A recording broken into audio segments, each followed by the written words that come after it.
two coming up from the elevator. From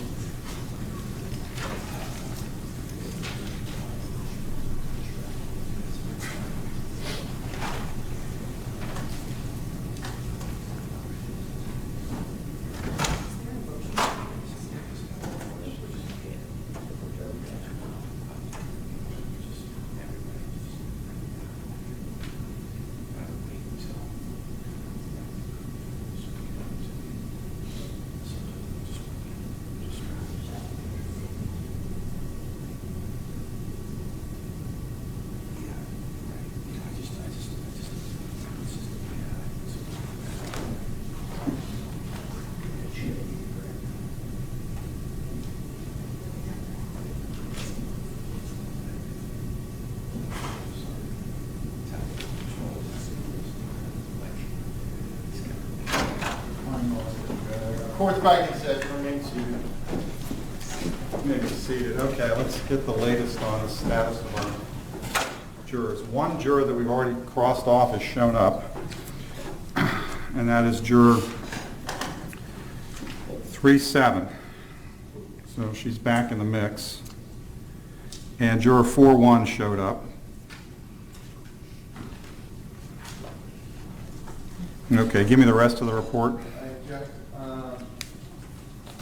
4-5, he's a deputy sheriff, he showed me his ID, he said he signed the waiver not to come, but they still called him, and he's going on a cruise on the All right, so probably at some point we're going to be releasing him. And 5-9, Jennifer Kobe. She said she isn't feeling well, and what should she do if she doesn't feel good? I told her you was Raise hand, yeah. What are we doing with 5-9, Judge? 5-9 is not feeling well, but she hasn't asked to leave yet. But if she continues to not be obviously up to staying, she's been directed to raise her hand. Now, Neil, are they lined up? Yeah, I have ready. So, Judge, before we start, just procedurally, you're going to readdress the media hallway issue? I am. First thing on my list. The second thing is, did anyone, since the time they've been called for jury service, listen to or read any news accounts of this trial? If so, they to raise their hand. I will not be judgmental, but just raise your hand. I want to know. And we'll individually voir dire them. Let them know if it was by accident. Yeah, even if it was by accident. I mean, I'm not going to, I know they get, when they hear the word contempt, it makes them a little nervous, but, so I'll tell them, even if it was accidental, just let me know. I'm not going to be judgmental this morning. And last, you had instructed them last time or several jurors to talk to you about, or to look into their hardships. Right, I've got a grandfather who is looking into whether or not he can get somebody for his grandchildren. I've got notes, I forget the other one. We'll be addressing all of those at some time. Frankly, all I'm going to be able to do at this point is to get through my kind of preliminary discussion with them. I won't even be able to get to my general questions before I have to let them have lunch. So, okay, let's bring it back in.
ladies and gentlemen, when you come in, you may be seated. The attorneys are standing for your benefit. So as soon as you're in front of a chair, just go ahead and get as comfortable as you can. You're in row 2.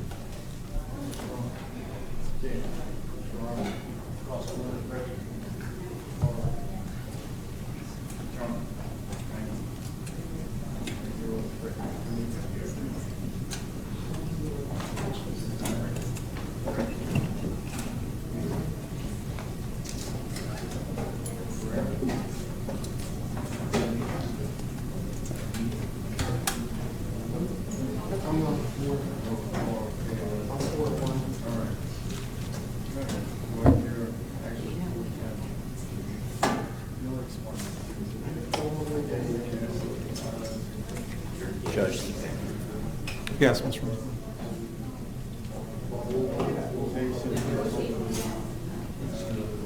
Judge 3-3. That had been cut off.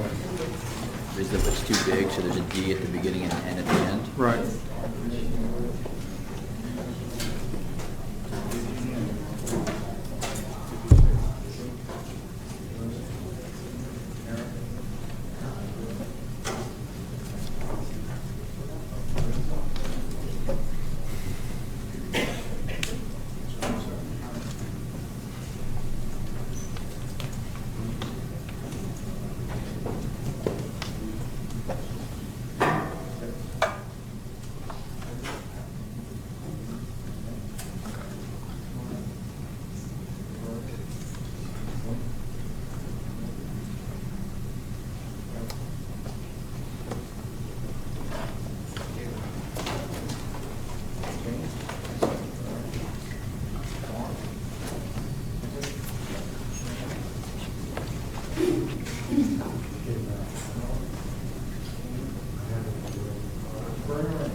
All right, counsel, you may be seated. Looks like Mr. Martinez gets... May we approach? Yes. Just help.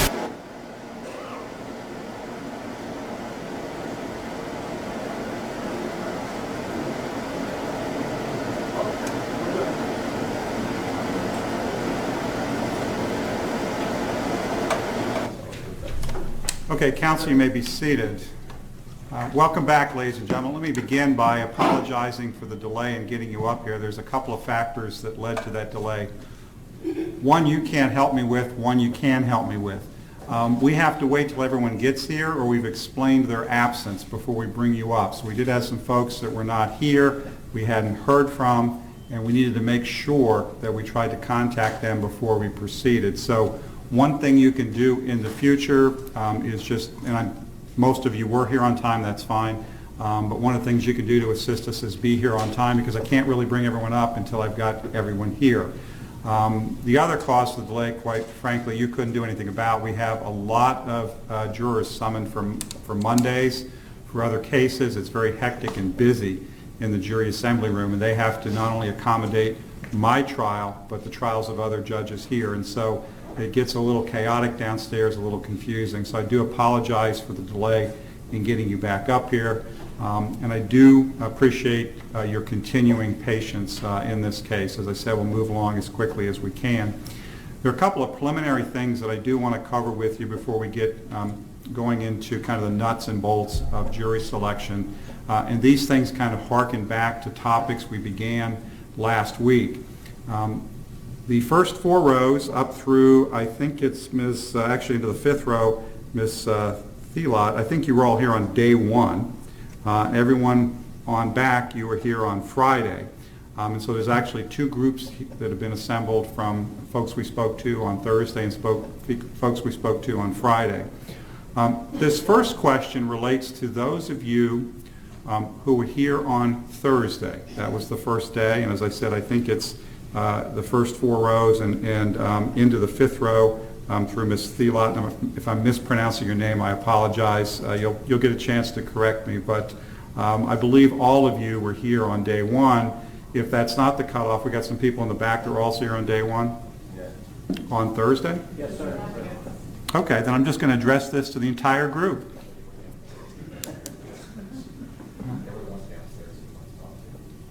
Okay, all right. Let me address this to the entire group. There are a few of you, I'm glad you raised your hands then, that were here on day one. This question really goes out to anyone here who's on day one, whether it's the first 4 rows or whether you're in the back on day one. And that is, my question is, we had some individual conferences with jurors during the course of the day. We did that on Thursday. We also did it on Friday. There were people that we wanted to summon in and speak to individually. Now, some of you are waiting out in the hall during that process. Some of you may have gone home because some of you I released immediately on Thursday morning. Doesn't matter what category you fall in. I want to make sure you listen to this question and answer it for me if you can. While you were waiting out in the hallway and I was conducting individual questioning with jurors, did anyone hear what I was asking or saying in the courtroom, or what any potential juror was saying in response to any question that I or the attorneys may have asked? Did anyone hear what was going on while we're in here? If you did, just raise your hand and I'll call your name. Anyone hear anything that was going on in the hallway on that first day, Thursday? Okay. Don't see any hands, so each of you are indicating to me that you did not hear any of the conversation that occurred between me, the lawyers, and any other potential juror. All right, the second question has to do with news coverage of the case and publicity of the case. We spoke with a number of you that had heard things about the case in the past, and we're not going to revisit those things at this time. But what I want to ask all of you is, since you have been summoned here for jury service, whether it was on Thursday morning or Friday morning, whenever you first reported, since that time, and since I've spoken with you, has anyone listened to or read any news accounts of this trial or seen anything about this case outside of obviously what I've reported to you here in this courtroom? Has anyone? Okay, I got a couple hands. That's good. Hang on just a second. I want to make sure I know who I'm talking. Don't. The rules that we used on Thursday and Friday will apply to your response to this question now. And that is, you're not going to tell me what you read, heard about the case since jury selection started. You're just going to tell me that you have. That's all. And so let me go in. We'll start. I'm just going to go row by row because it's going to be easier for me to keep track. Anyone in the first row I need to speak to about that? All right. Second row. Anyone in the second row? All right, third row. Is it Ms. Botcher? No, we've got, the problem is we've got spaces that are wrong. Would you give me your name, please? Estella Aguera. Estella Aguera. Aguera with a G. With a G, okay. Yeah, we've got some blanks, and later on we're going to move you down so it corresponds with our seating chart, but right now it's Ms. Guerra. Is that correct? Yes, sir. Okay. Anyone else on the third row?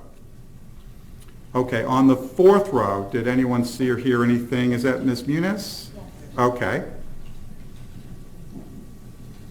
And again, we'll speak about these things individually later. Anyone else on the fourth row that I've missed? On the fifth row, anyone heard or read anything since we were last together when jury selection began? Is it on the fifth row? Or is that the sixth row? Is that Dr. Barsky? Okay, you're actually on the sixth row. He's 5'10", Judge. I'm sorry, what? He's 5'10". Oh, you're right, he is on the fifth row. He's correct, I'm wrong. All right, doctor, I've got your number and name. Anyone else on the fifth row? Okay, on the sixth row, anyone, since we got together and jury selection began, anyone heard, read, or seen anything about the case? All right, moving to the seventh row. Anyone on the seventh row, since we got together, since jury selection began, heard, read, seen anything about the case? Okay. And Mr. Martinez, you're a row to yourself. Have you seen, heard, or read anything since we got together last? Okay. Those of you who raised your hand, and I think if I'm correct, we had 3 folks raise their hand, we will come back to you later and we will speak to you individually about what you may have seen, read, or heard about the case since jury selection began. But let me just give an instruction, not just to the 3 folks that raised their hand, but to other folks that may have raised their hand either on Thursday or Friday as having some knowledge of the case. I just want to give you an instruction about that. As you'll find out in a couple minutes, we're going to be discussing various topics with you as we move forward through jury selection. If at any time, in response to a question that has been posed by me or by the attorneys, you feel the need to make reference in response to the question to something that you have either heard, read, listened to, whatever the case may be, outside of court, whether it's in the newspaper, the television, whatever the source may be, internet, please do not blurt out what you have read, seen, or heard about the case outside of the courtroom. What you can do is just let us know that you need to speak about such a matter, and we'll speak to you again individually. But I just want to make sure that everyone knows that you should not speak here about anything that you have read or heard or seen outside of the courtroom relating to this case. And so where we're at in the questioning, if you've got a response that requires you to, in your view, to properly respond to the question, to make reference to such things, please don't do it here in open court. Just let us know, and we're going to speak to you individually.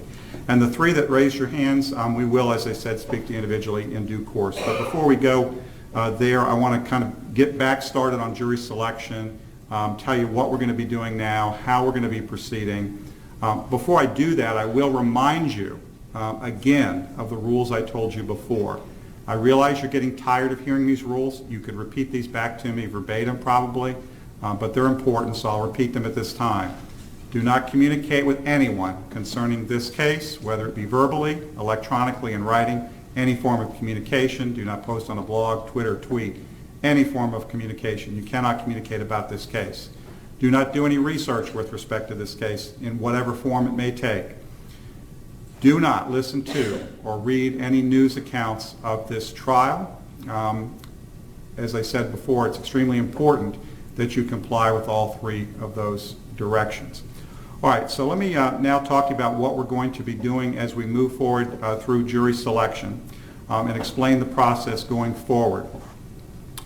We are going to be asking you a series of questions, and the purpose of the questioning is to get to know you better and to make sure that we're able to determine who here can be an impartial jury. I explained earlier, either on Thursday or Friday, it's important at the end of the process that we are seating impartial jurors. Jurors that can set aside any preconceived notions, can follow the rules that I'm going to spell out to you, follow the law, decide the case based on the evidence in the law. And to do that, we need to get to know you a little bit better because we're looking for fair people.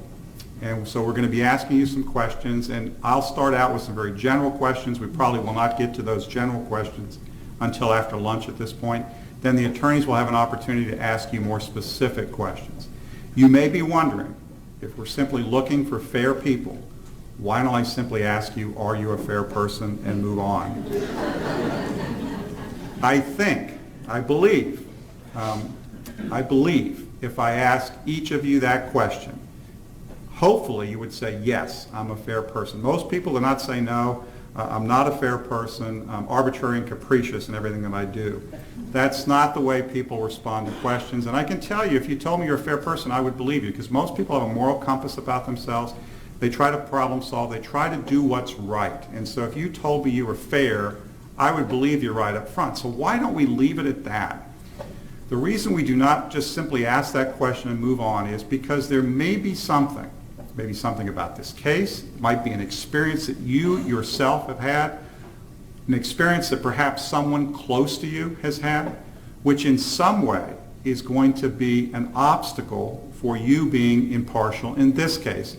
And keep in mind, we're not just trying to select fair, impartial people in general. We are trying to pick people specifically that can be fair and impartial in this case. The example I always use here when I'm explaining this concept to jurors, I go back to my days in the civil division. For about 6.5 years, I tried cases in the civil division. And I do have a doctor here. This may ring a little true to him. Not that you would be the victim of this necessarily, but you'd understand the concept I'm going to discuss with you. a lot of times I would be trying various types of cases in the civil division. One of the types of cases I would occasionally try would be a medical negligence or a malpractice case. That's a case where a plaintiff has sued a doctor or hospital, other healthcare provider, and they've said, you fell below the applicable standard of care and I've suffered damages as a result. And I'd be speaking with folks just like you. And I would have usually at least one or two doctors or someone closely affiliated with the healthcare profession as potential jurors. Now you can see that person, that doctor or that person closely affiliated with the healthcare profession might be a fine person in life, may be fair, may be a great person. But in a case where a plaintiff is suing a colleague and accusing that colleague of basically negligence, that doctor or healthcare professional probably couldn't be fair and impartial in that case, even though they're a fair person in general. And you can flip that around. I'd be speaking with folks like you, and there'd be one or two folks that for whatever reason, they themselves felt they were a victim of negligence or malpractice by a doctor, or they just had very strong negative opinions about the healthcare system. And those people, again, they might be fair generally, but in a case where a plaintiff is suing a doctor or a healthcare provider saying that they want damages because the doctor or healthcare provider fell below the applicable standard of care, those people couldn't be fair to the defendant doctor or healthcare provider. And that has nothing to do with whether they're a fair person. It's just in that particular type of case, they just couldn't be fair and impartial. It'd be an obstacle to them being fair and impartial. And that's why it's important for us to know whether there's anything out there, whether it's in your background, whether it's a feeling, opinion, or a belief that you hold, something that's going to keep you from being fair in this case. Now, when we're asking these questions, a couple things to keep in mind. Number one, if for whatever reason you're not comfortable responding to that question in the presence of the group, please let me know if I'm asking the questions. Please let the attorneys know if they are asking the questions. So if it's something that's personal to you, you're just not comfortable sharing it with your 70 new friends here, then please just let me know and we'll speak to you what I like to describe as semi-privately. Now why do I say semi-privately? The reason I say semi-privately is it's not a one-on-one conversation with me. The attorneys and Ms. Dippolito have an absolute right to be in this courtroom at all times, hear responses to all questions. What I will do is I'll make sure that you can answer that question outside the presence of the rest of the potential jurors. I can do that in a couple different ways. One way I can do it is over a break. I can simply bring you in and speak to you individually when everyone else is outside. Perhaps to move things forward, I may ask you to come forward. I think you've already heard this obnoxious white noise already.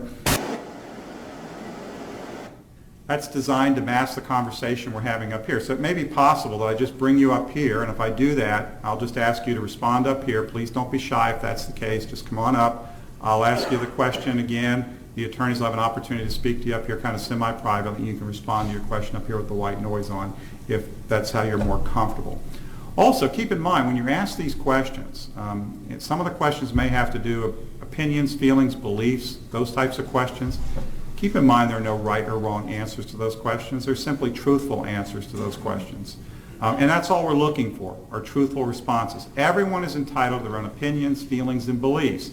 They're neither right or wrong, they're simply yours.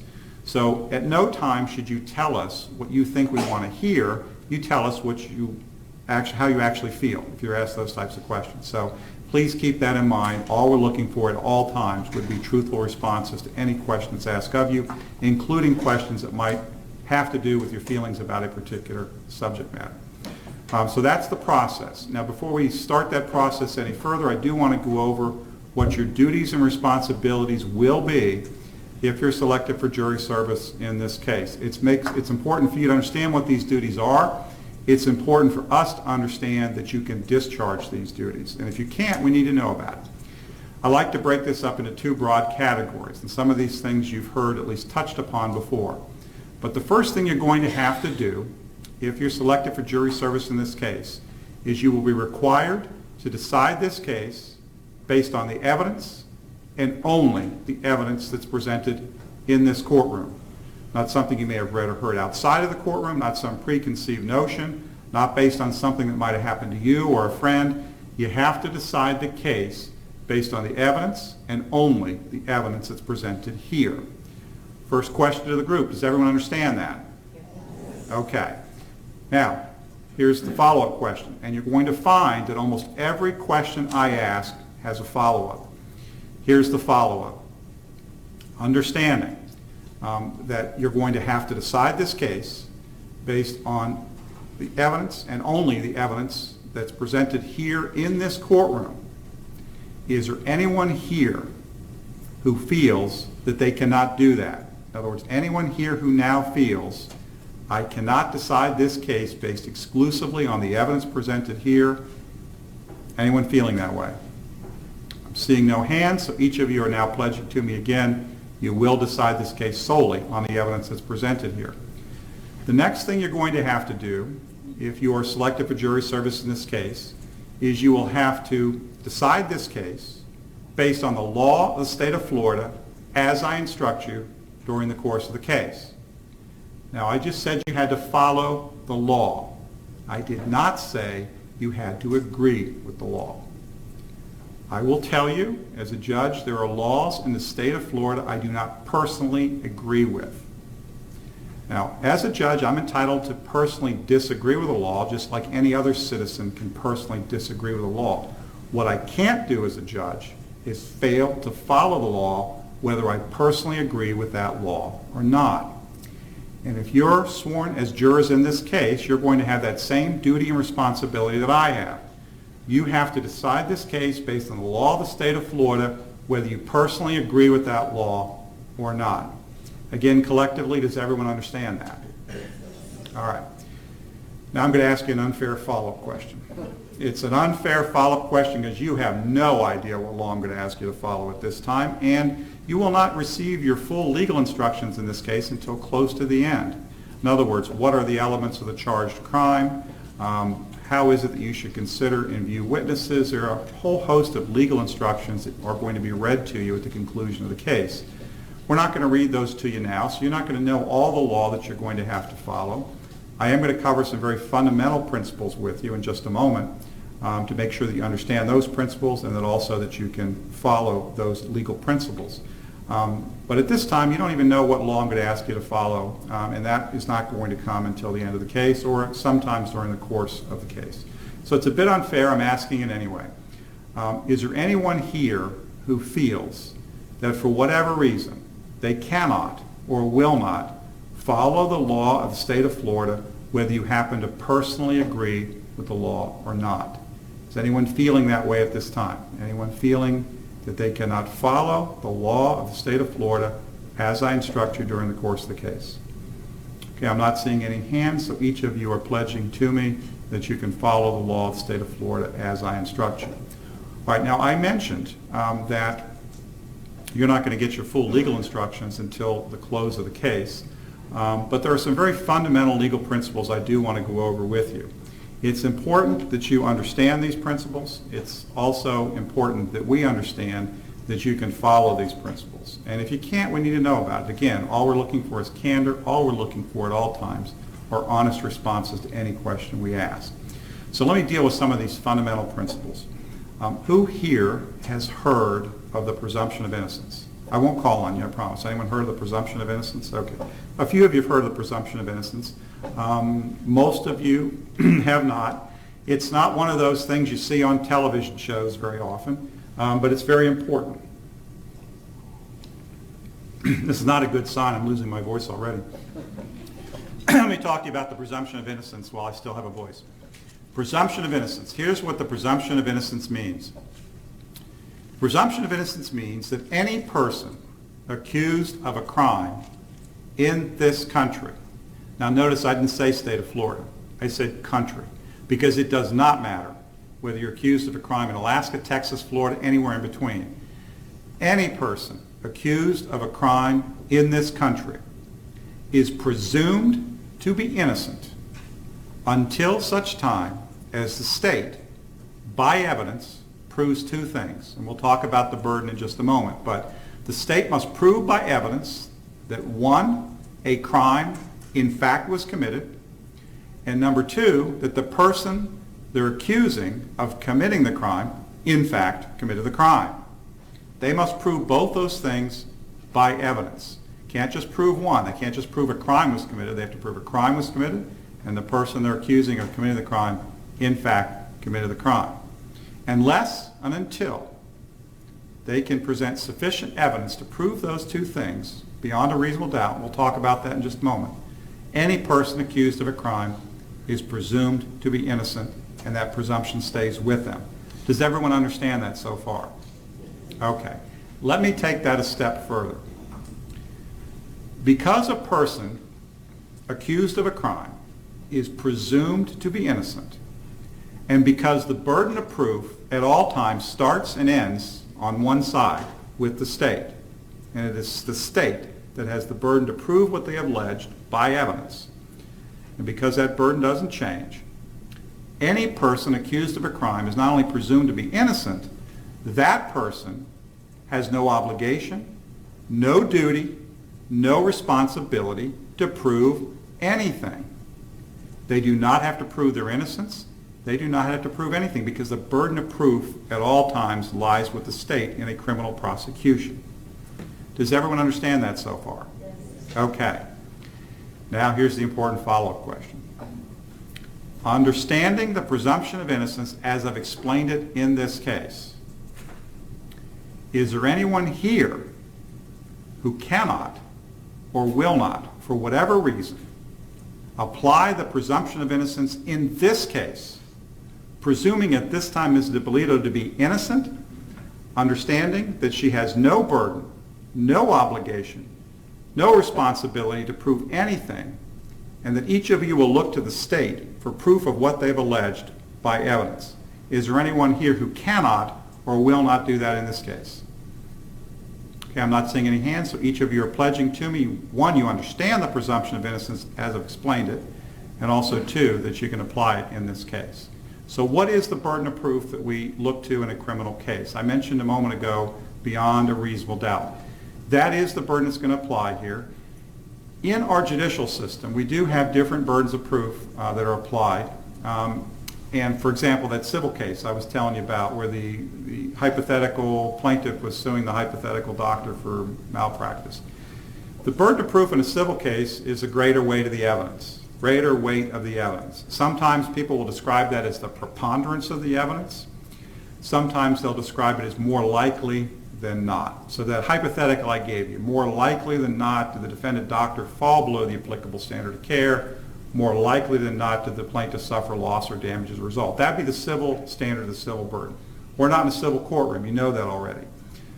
In a criminal case, we hold the state to the highest burden that we recognize in our judicial system. And it is beyond and to the exclusion of any reasonable doubt.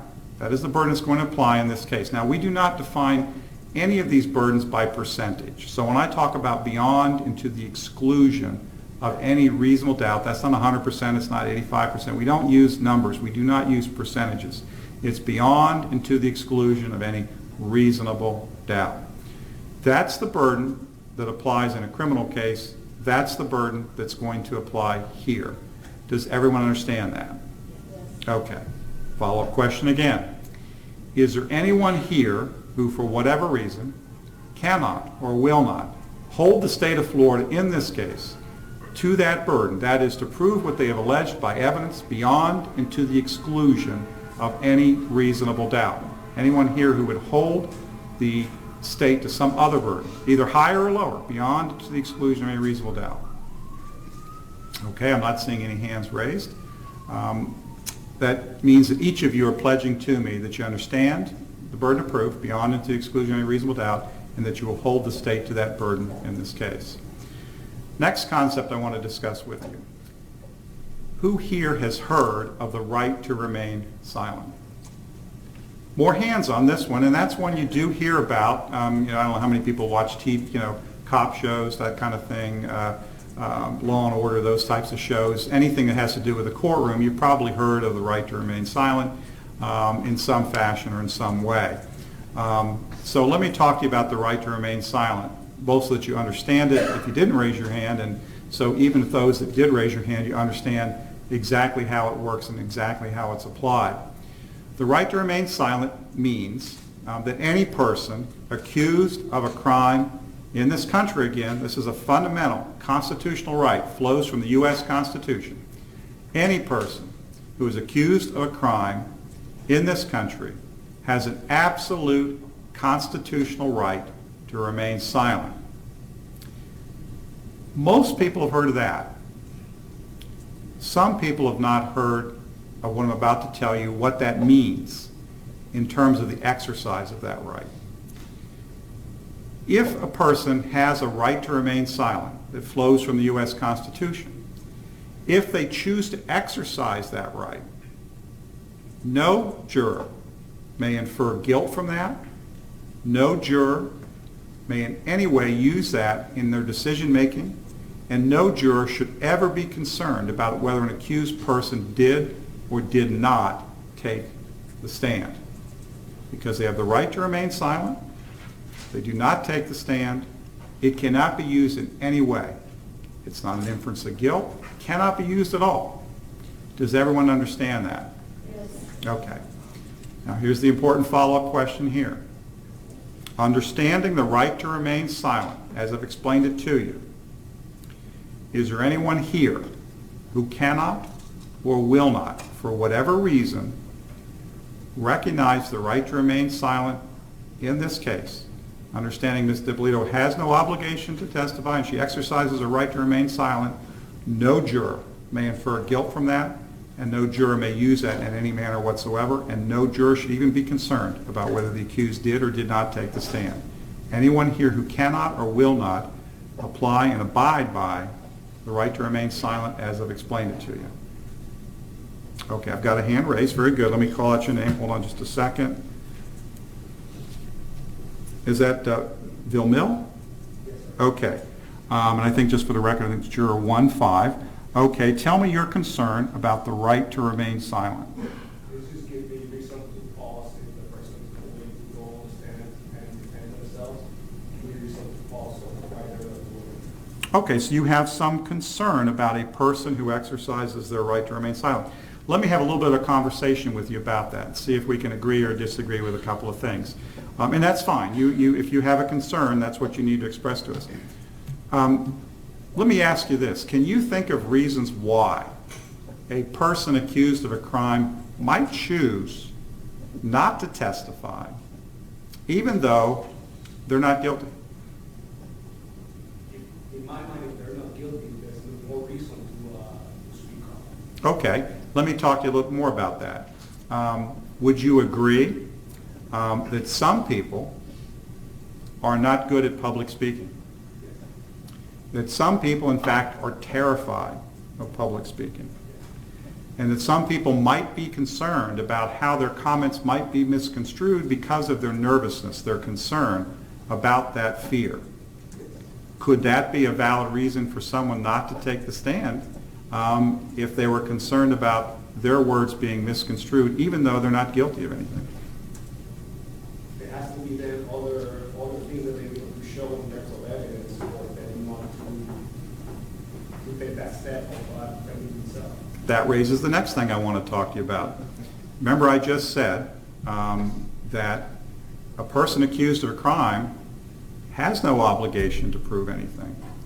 So they wouldn't have to come forward with evidence of anything if you're accused of a crime. And the reason for that, and by the way, I understand, you had the courage to raise your hand, and I appreciate that, and so I know it's going to sound like I'm picking on you a little bit. I'm not, but I just want to discuss these concepts with you because let me say this. I understand that these concepts that we're speaking about are counterintuitive to some people. They're counterintuitive because I've got people here who have decided disputes between students, if you're a teacher, between siblings, if you're a parent, in a workplace context. Maybe you've had to decide a dispute between co-workers, and there's a natural tendency when you're trying to be fair in resolving disputes is, what do you say? I have to hear from both sides. That's a natural tendency of you trying to be fair. So I understand when I'm talking about these principles, they can sound a little bit counterintuitive to you. But I guess consider the following things, and then we'll continue our discussion about the right to remain silent. Consider how these things work together, and they have to do with these principles I've been explaining to you. If a person accused of a crime is presumed to be innocent and under our Constitution has no obligation to prove anything, and if the entire burden of proof at all times lies with the state of Florida, they must prove by evidence that a crime was committed and that the person they're accusing of committing the crime committed the crime. They have to do that beyond a reasonable doubt. And if the burden always lies with the state, then it's quite natural that a person accused of a crime has no duty to speak. They have no duty to speak because they have no obligation to prove anything. And I realize while that sounds counterintuitive, we're not deciding here disputes between students. We're not here deciding disputes between coworkers. The state of Florida, as you know, has brought criminal charges. There are consequences to criminal charges. And in that context, in the context that we find ourselves here, there are principles that apply, which we've used for over 250 years, that work well within our judicial system. And I know while it sounds counterintuitive, these are principles that you must apply. And it's okay if you can't. You just have to tell us. And that's what you're telling us now, that you have some issues with that. And I think it comes from this natural tendency of people sometimes to say, well, if I was accused of a crime and I didn't do anything, I'd be standing up there screaming on the witness stand that I didn't do anything. Maybe you would, maybe you wouldn't. So you need to consider the principles, and if you can't apply them, that's fine. But understand that in this context, those are the principles that would apply. Could another reason be that somebody doesn't want to testify is maybe their lawyer says, look, they haven't proven what they got to prove. The state hasn't even met its burden of proof. Why should you take the stand? Would that be another reason why perhaps a person would say, why am I going to take the witness stand? We're ahead by 40 points. Why, you know, or the state hasn't even scored is a better analogy. The state hasn't even scored. Why should I get out there and throw the ball down the field? The state hasn't even scored. I mean, that could be another concern, couldn't it? From my mind, the state would have to at least throw a couple of pitches near the plate in order. I knew if we got on this sports analogy, it would all go wrong. You know, I went football, you went baseball, but yeah, I understand what you're saying. But regardless, I mean, this is obviously an intellectual discussion we're having, and obviously I'm also having the discussion for the benefit of the group in case anyone else feels this way. And none of that matters. I understand if you feel like you would have a problem with recognizing the right to remain silent, that's okay. All we need to know is now that you do. And it sounds as if, and I don't want to put words in your mouth, and I'll remind you of things I've said in the past, never allow me to put words in your mouth. So if I parrot back something I think I'm hearing from you, and I do not have it right, you have to tell me you do not have it right. Certainly don't let the lawyers put words in your mouth either. If they parrot back, because all we're trying to do is make sure we understand what we're hearing. But what I think I hear you saying, sir, is that you do have a problem with the right to remain silent. You think it would in some way come, you know, in whatever fashion, if it were exercised, it would figure into your decision making. Is that a fair statement? Yes, sir. Okay, that's fine. So let me just ask, I'll just kind of go row by row. Anyone else in the first row have that concern that they might not be able to or couldn't recognize the right to remain silent, understanding it can't be used in any way, it's the state they have to look to for evidence. Anyone on the first row feel the way?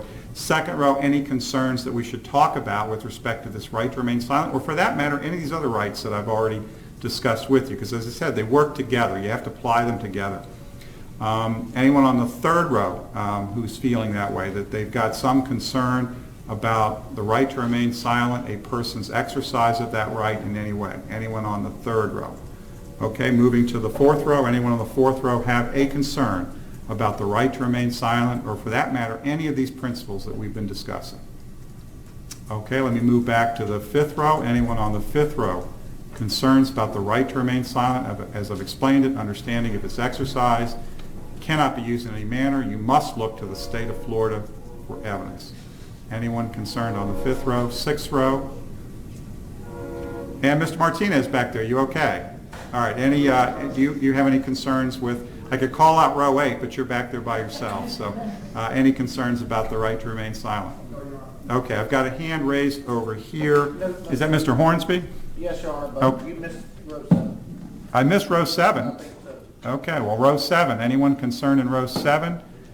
Mr. Hornsby, were you concerned, or were you just telling me that I missed row 7? I was just bringing it to I appreciate your help. But you don't have any concerns yourself. Is that right, Mr. Hornsby? I do not. Okay, but I do have a hand raised, and let me see, is that Mr. Graham? Yes, sir. Okay, is that mic on? You want to check that mic for him? He's talking right into it. So. Hello? You there? Okay. All right, now you're there. Mr. Graham, do you have some concerns about the right to remain silent? No, it was a previous point before that you asked, I guess. Okay, what was that point? I'm just trying to remember which one it was. I remember the way you worded it. Well, burden of proof? No, the one like near the beginning. Okay, I'll go back. All right. The fundamental concepts I've been discussing with you is presumption of innocence. You must presume any person accused of a crime is innocent. That means they have no obligation, no burden, no responsibility to prove anything. You have to look to the state solely for evidence to prove two things: that a crime was committed and that the person they're accusing of committing the crime committed the crime. They have to prove that beyond and to the exclusion of any reasonable doubt. And any person accused of a crime has the right to exercise their right to remain silent, and should they exercise that right, no juror can infer guilt from that or use it in any manner whatsoever, and no juror should ever be concerned about whether an accused person did or did not take the stand. That's kind of a summary, I think, of what I just went over. Any of that of concern to you? Not of that. There was one previously before that, I guess. All right, let me back up a little further. All right, the other thing I talked about are the duties and responsibilities of a juror. I mentioned that you've got primarily two broad responsibilities. One, decide the case based on the evidence, and only the evidence is presented in this courtroom. You cannot decide the case based on something you may have read or heard, preconceived notions, or anything else. You have to decide the case based on the evidence and only the evidence presented here. You also have to follow the law of the state of Florida in reaching your verdict, whether you agree with that law or not. Concern there? Yeah, the first point, not the law part, but the first one. All right, deciding the case based on the evidence and only the evidence that's presented here. You have a concern about that? Yes, sir. Okay, and what is your concern? Could I tell you semi-privately like you asked before? You can, and what I'll do is I will make a note about that, Thank you. and we will come back to you at the appropriate time. Thanks. Okay, all right. Since I missed the seventh row before, and I've already talked to Mr. Martinez, I'll just kind of open up to the group before I leave this topic.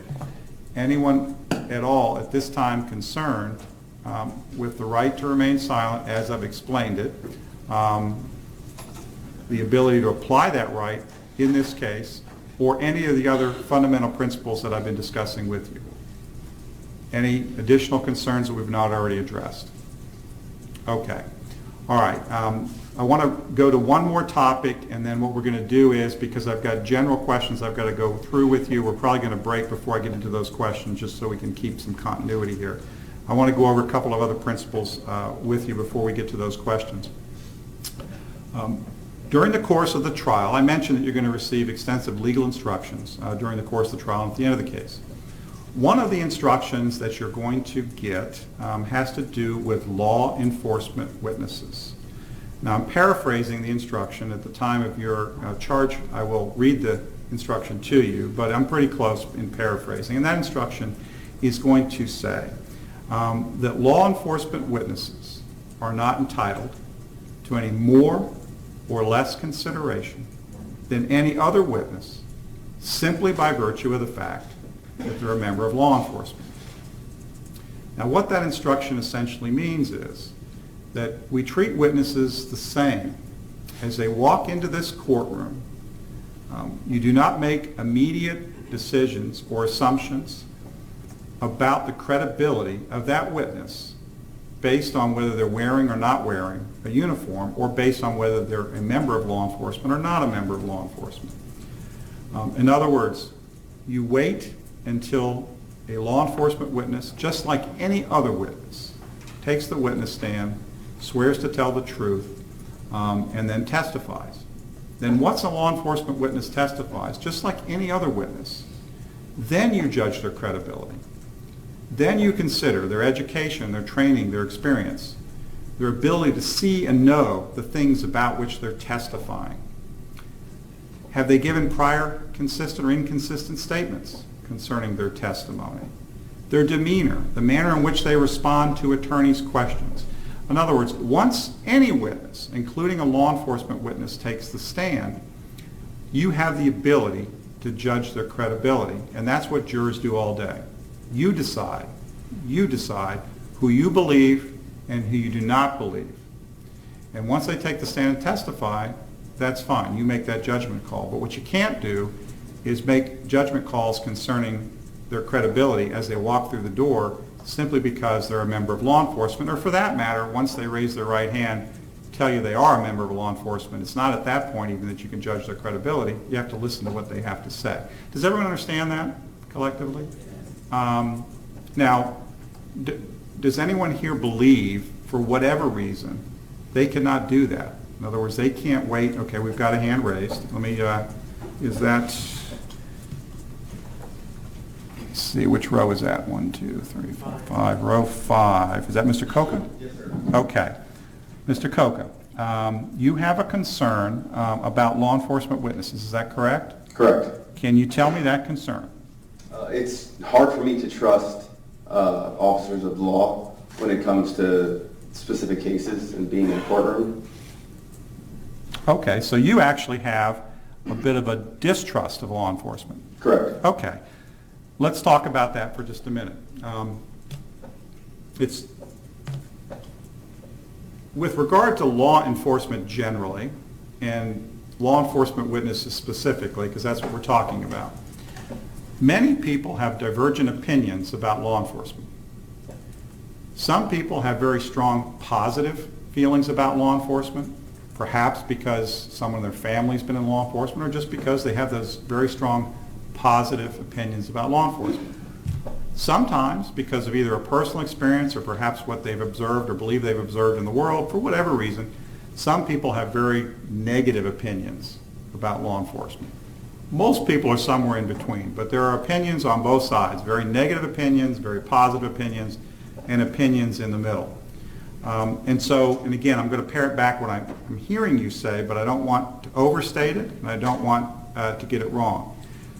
What I hear you saying is that you tend to fall on the distrust side, kind of negative feelings about law enforcement. Is that right? Correct. Okay.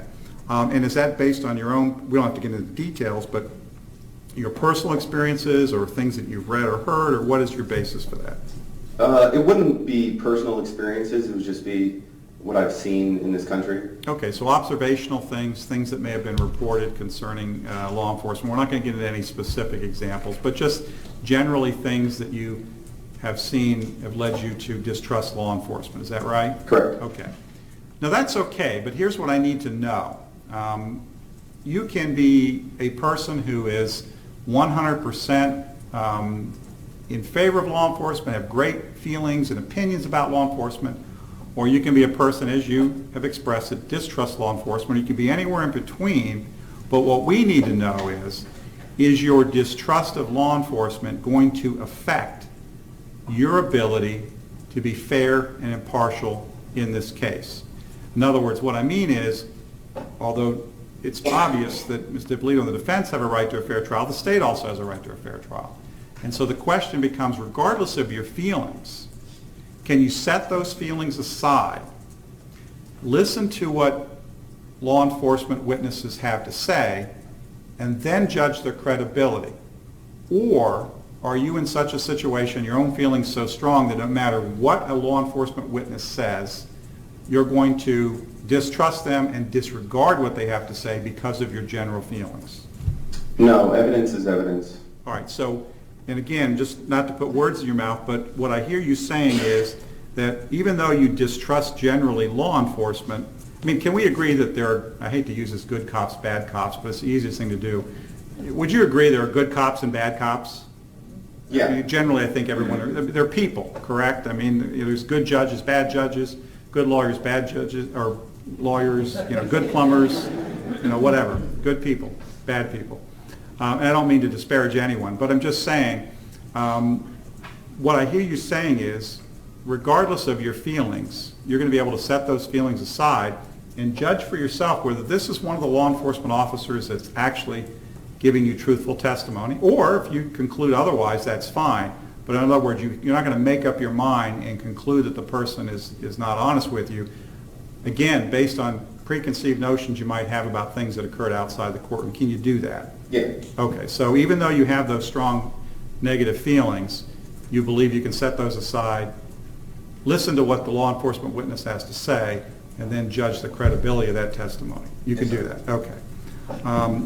Anyone else, using my good cops, bad cops analogy, feel like just based on their feelings about law enforcement, either way, very, very positive, and therefore they're going to automatically believe anything a law enforcement officer says without even really listening to the testimony to see if it makes any sense, to make sure that it's consistent with other evidence in the case?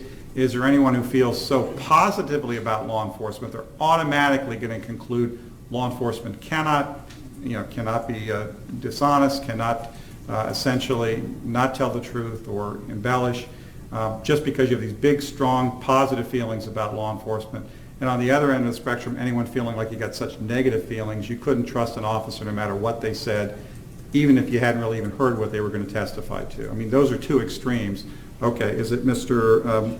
Villamil again, juror 1-5? Okay, where do you fall on that? In the distrust side. Okay, so you distrust law enforcement.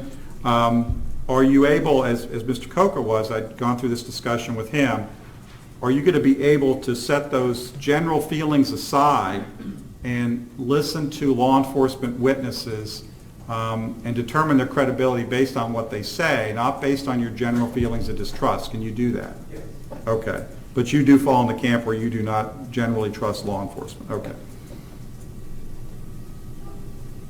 Okay, anyone else that feels so, I'm not going to ask everyone their individual feelings about law enforcement at this time, but what I'm really searching for is there anyone out there who has such extreme feelings, one way or the other, that you believe it's going to impact your ability, basically be fair and impartial to both sides of this case. Listen to what witnesses have to say. Either side of the extreme, either automatically credit what they have to say, regardless of what the testimony might be, just because they're wearing a uniform or have a badge, or on the other side, you're going to just distrust them no matter what they say, just because they're a member of law enforcement and you have general distrust of law enforcement. Anyone fall in either one of those camps? Okay. This is probably, even though we just got up here, it's probably a good time to go ahead and take our lunch break. I don't want to go too late before we do that, and it's almost 12:30. I am going to ask you a couple of things. I'm going to be asking you to be back here by 1:30. You do not need to assemble downstairs. I'm going to want you, unless Neil, you're okay with them assembling up here? Yeah, we're going to want them outside the courtroom. I'm going to want you outside the courtroom at 1:30. So it's important. It's about an hour and 5 minutes, I guess, by that clock. 1:30. Keep in mind, if we don't have all of you here, we're going to have to wait for you to get here. Now, there are a couple of people. What I'm going to do is, before I I'm going to let everyone else go, but there's a couple of people I just want to hang back for a few minutes because I do need to speak to you privately. Okay, and I'm going to call out those names, and I'd like you to stay here for just a couple of minutes. And then what I'm going to do is probably send, it'll be 4 or 5 of you, and I'm going to send everyone else outside, speak to you individually. We'll just take that opportunity while we have everyone else at the lunch break. Reminder of instructions, though, before I call out those names that I need you to stay. For all of you, do not discuss this case amongst yourselves or with anyone else. Do not do any research with respect to this case, and do not listen to or read any news accounts of the trial. Counsel, as I call out these names, if there's someone else you think needs to remain, please let me know, and I'll add them to the list. Okay, I'm sorry, Ms. Muniz, you indicated you had heard something, so I'd like you to stay behind if you would. Mr. Douglas, you're a deputy, is that correct? Mr. Douglas? Okay, if you would remain for just a moment, I do want to deal with just a couple issues there. Right next to Mr. Douglas, is it Mr. Singh? Okay, if you could hang around for just a moment, I'd like to speak to you for just one moment. Dr. Barsky, if you could hang around for just a minute before I let you guys go to lunch. Mr. Graham, you had asked that I speak with you semi-privately, so if you could hang around for just a minute. Let me just check my list, see if there's anyone else I need to do with this. speak forward? Yes, I'm sorry, Ms. Guerrero, thank you. If you would hang around for just one moment, and we'll speak to you again privately. What I'd like everyone else to do is, if actually, Ms. Guerrero, you're the first one that we're going to speak with. Okay, so if you can just stay here when everyone else leaves, we're just going to work our way back. So those people that I called your name, if you can wait outside the courtroom while I speak with people individually. Did I miss anyone else that we need to have a semi-private conversation with now? Counsel? I think we got everybody. Okay, so Ms. Guerrero, if you would remain, everyone else is excused to 1:30 except for the people whose names I called out.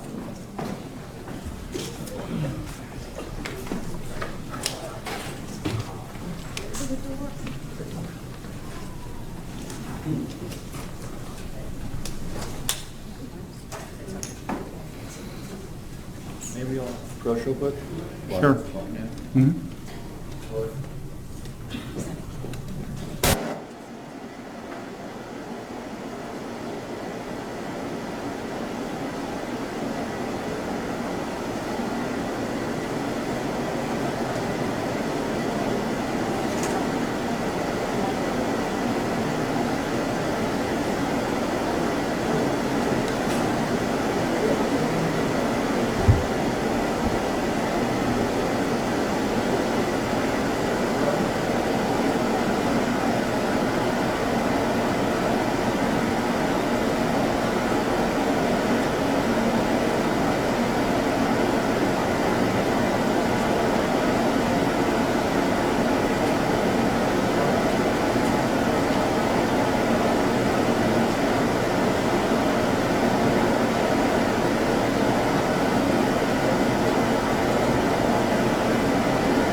Ms.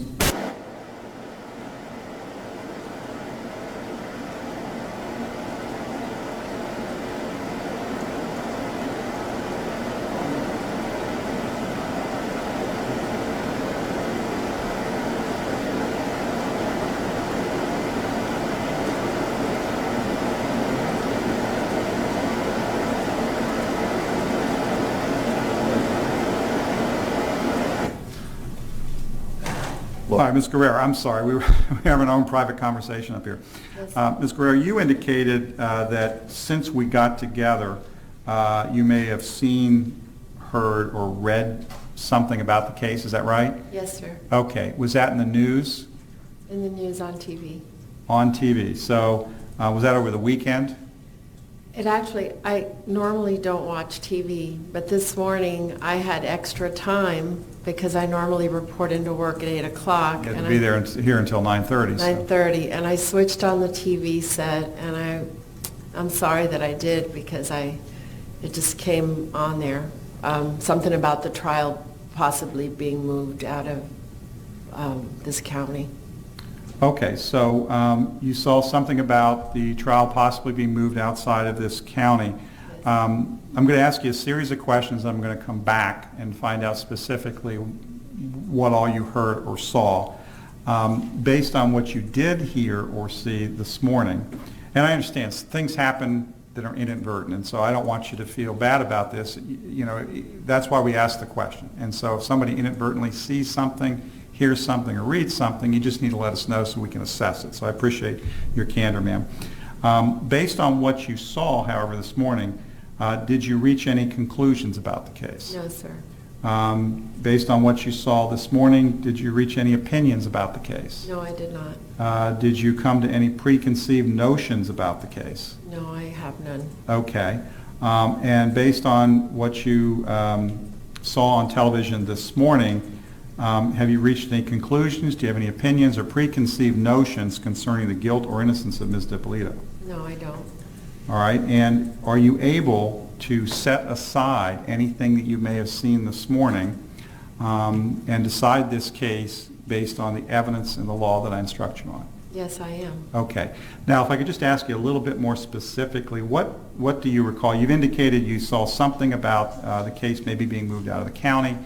What else, if anything, did you see? It was a brief description of the case, much like what you gave us on Thursday.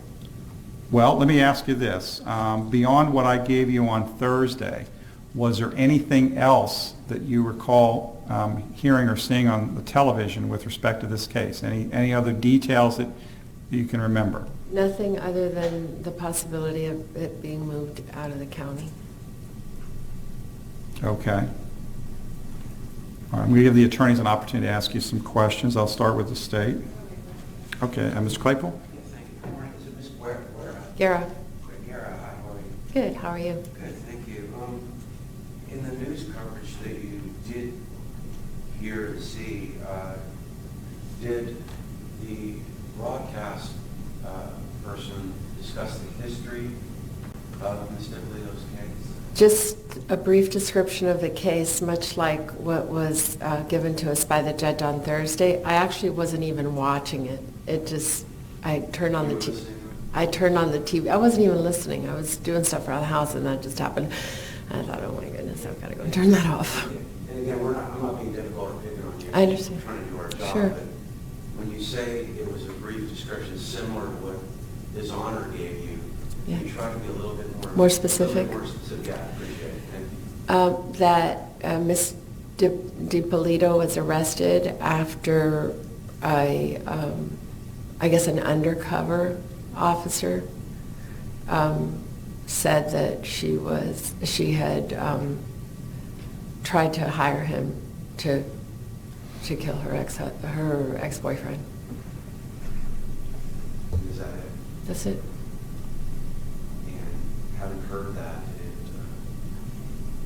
did it create any feeling in your body about whether you might be leaning one way or the other before we even started? No, it did not. Okay, thank you. You're welcome. Okay, thank you, ma'am. You may go to lunch. I appreciate your disclosure. 4-5, the issue with 4-5 is whether he is entitled to an exemption from jury service as a member of law enforcement.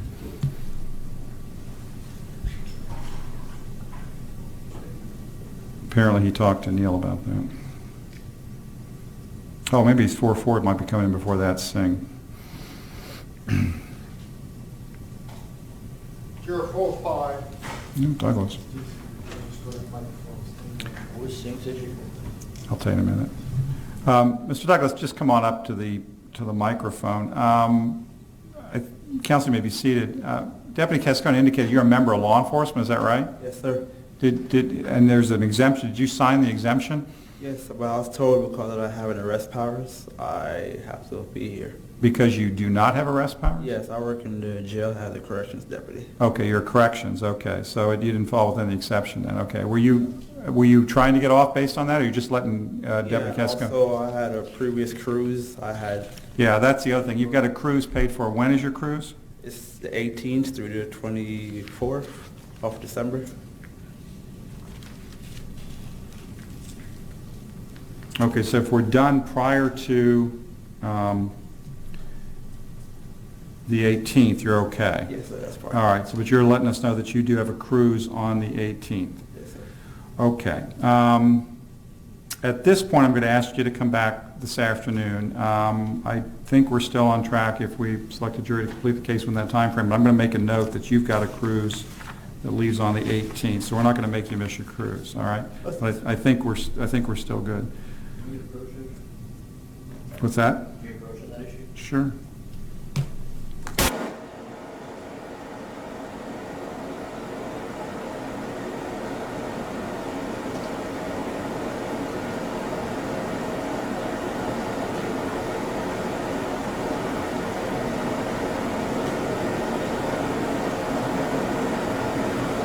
Decision.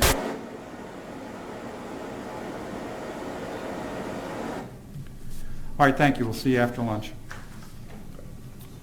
You're excused until after lunch, but just at 1:30 I need you to come back. Okay, then. All right.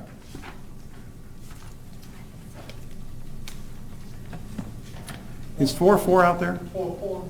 Yeah, 4-4 is the fellow who stuck his head in accidentally at the beginning of the day. I want to make sure he hasn't heard anything.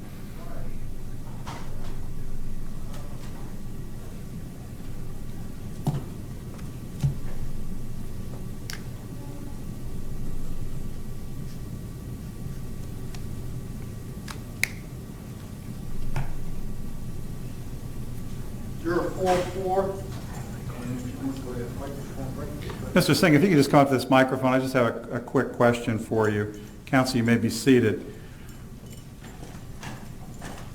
This one or? That one, just stand right there. You're fine. You don't have to pick up the portable microphone. I understand that from one of the deputies, you may have come up and kind of stuck your head in the door earlier while we were speaking here. Is that right? Correct. Okay. How far in did you come? Did you come into the hallway? Right around there. I didn't hear anything. So Well, that's my next question. Did you hear us speaking out here or in here? That's why I came in as far as I did. I was kind of confused and lost as to where to go. Okay, so you thought you needed to come into the courtroom. So you came in. Did someone ask you to immediately leave? No, I walked out. You did it on your own? And a deputy found me later. Okay. How long were you in that hallway? When I say the hallway, that when you come in this courtroom, there's some double doors that come into like a hallway that comes around the corner here. I'm not speaking of the outer hallway.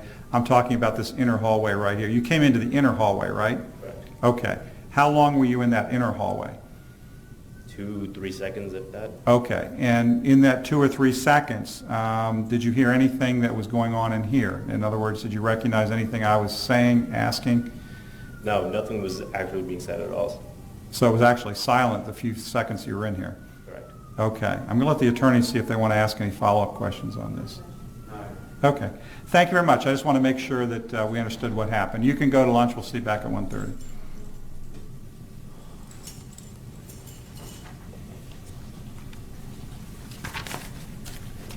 Good. 4-8.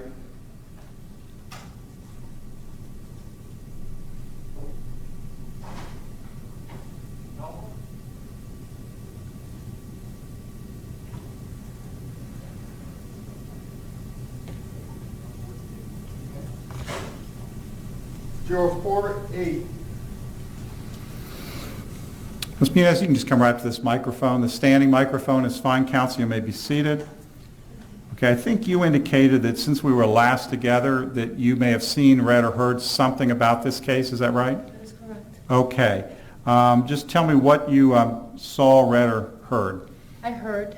I was watching TV in a commercial. After the commercials, the news break came in and they started saying that the defendants were trying to relocate the trial because they felt that they couldn't get a fair trial here in Palm Beach.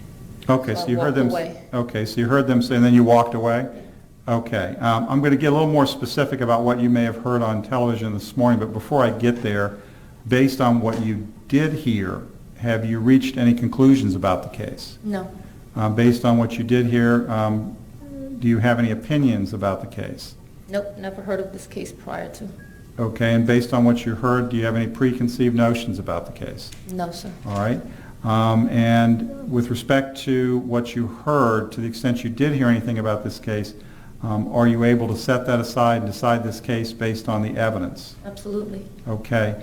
And have you reached any conclusions, opinions, or do you have any preconceived notions concerning the guilt or innocence of Ms. Dippolito?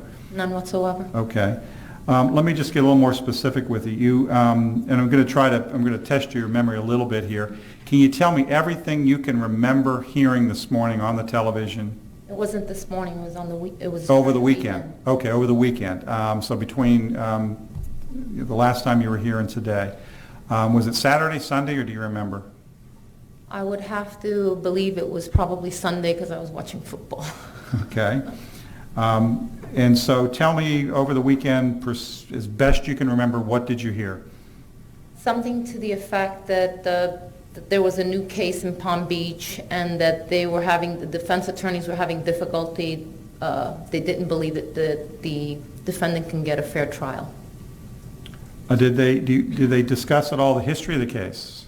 If they did, I was not there. I walked away. Okay, so the only thing you heard was that there was a concern about moving the case somewhere else. That was their introduction when out of commercial.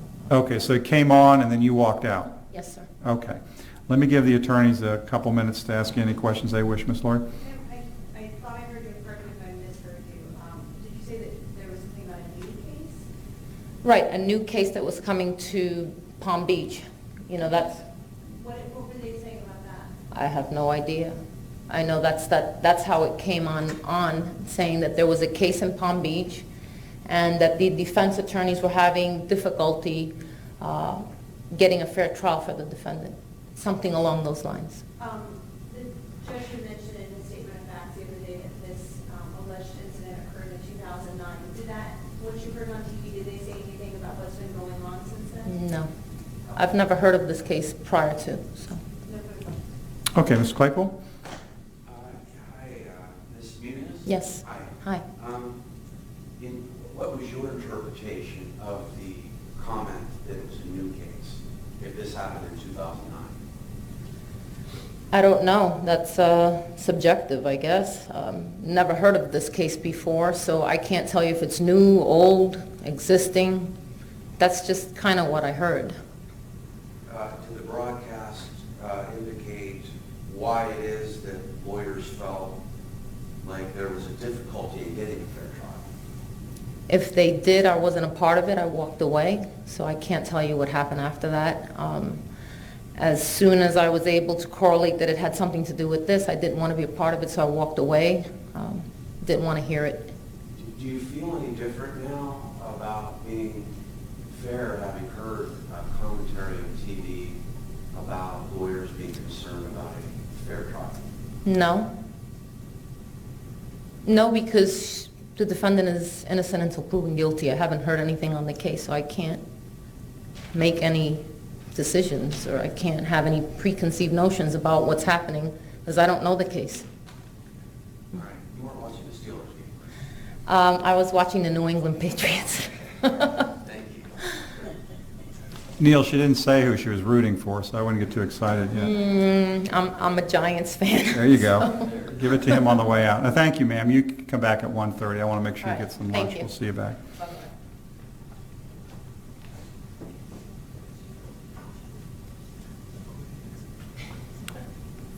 Bye-bye. 5:10? Does the state have any concerns about the new case comment that we have? I don't know. So we'll address it later. Yeah, I mean, if you've got concern, I wrote it down, so if you've got concerns, we'll raise it later.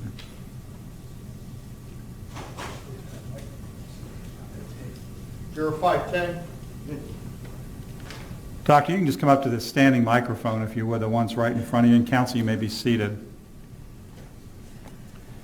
Okay, I think, Doctor, you indicated that between the last time we were together and today, you may have heard, read, or seen something about the case. Is that right? Yes. Okay, what did you hear or see? Someone sent me a picture of an article from the newspaper. Someone sent you a picture of an article that appeared in which newspaper, do you know? No. Did you read the article? Well, I read the headline and then realized that, it wasn't something I was supposed to be reading. So you read the headline. Did you read any of the text under the headline? No. It didn't really have any, no. What did the headline say? It was something about how, I don't remember the actual headline itself, but it was about, the jurors or moving locations or something like that. Okay, moving location. It didn't seem very descriptive about the points of the case. It seemed like it was about the jury selection of the case. Okay. And do you recall reading anything either in the headline or below the headline that had anything to do with the history of the case, the actual alleged facts of the case, or anything beyond moving the case? No. Okay. Based on what you read, well, first of all, who sent it to you? Was it a friend of yours? It was my father-in-law. Your father-in-law, okay. All right. With regard to what was sent to you, what you read, have you reached any conclusions about the case based on that? No. Do you have any opinions about the case based on what was sent to you? No. Do you have any preconceived notions about the case based on what was sent to you? No. All right. Are you able to, whatever you read, set it aside and decide this case based on the evidence in the law? Yes. And have you reached any conclusions, opinions, or preconceived notions based on what you read concerning the guilt or innocence of Ms. Dippolito? No. All right, the attorneys have a right to ask a couple questions, so I'm going to start with the state. Mr. Claypool. Thank you, Ron. Yeah, I've been here, Dr. Barsky. Before coming in here as a prospective juror, did you know anything about this case? I mean, I knew of the case. And were you able to recognize Ms. Dippolito? Not really, no. It's the kind of thing where, I see a lot of people, but, so facial recognition, but not initially, no. It was only that the judge had told me about the names in the case the day before. And do you know how it is that your father-in-law is the person that sent the article to you? Is that a yes? Yes. Okay, Sorry. Sorry about that. She Yep. has to take Yes. response. Do you know how it is that your father-in-law knew that you were being contemplated as a juror in this case? So, obviously my wife is aware that I've been at jury duty now for 3 days, and there is a lot of news about this case, so I think she sort of just deduced it. I've been,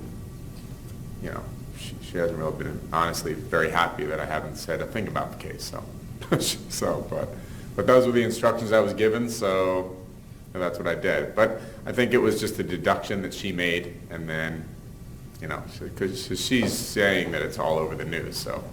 So do you believe that your wife spoke to her father about it? Yes. So I guess a better question I should ask you is, did you speak directly with your father-in-law to tell him that you're possibly going to be a juror on the Dippolito case? No. Okay, and have you spoken to anybody about coming in as a potential juror on the Dippolito case? No, just that I'm here on jury duty, not on one case amendment. All right, thank you, sir. Yep. Okay, Doctor, we're going to release you until everyone comes back at 1:30. I know your lunch is going to be a little shorter. I appreciate that. Okay.